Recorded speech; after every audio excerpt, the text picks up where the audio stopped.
सांगली जिल्हा परिषदेतील लिफ्टचा चक्क सर्वसामान्याप्रमाणे गट विकास अधिकाऱ्यांना फटका बसला आहे। शिराळ्याच्या गट विकास अधिकारी स्नेहल नकुडकर या दिव्यांग आहेत। त्या जिल्हा परिषदेतील व्हीसी रूममध्ये बैठकीसाठी आल्या असता जिल्हा परिषदेतील लिफ्ट बंद होती। त्यामुळे त्यांना अक्षरशः 4 लोकांच्या सहाय्याने व्हीलचेअरसह दुसऱ्या मजल्यावर उचलून न्यावे लागले। एकंदर ही जर अवस्था एखाद्या जबाबदार अधिकाऱ्यांची असेल तर सर्वसामान्य दिव्यांगाची काय स्थिती असेल याचा हा उत्तम नमुना म्हणावा लागेल।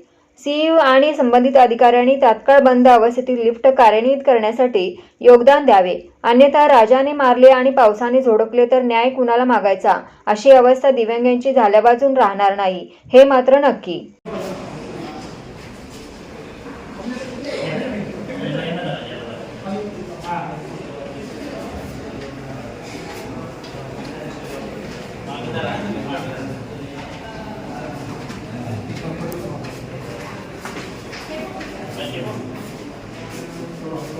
गवली बातमी का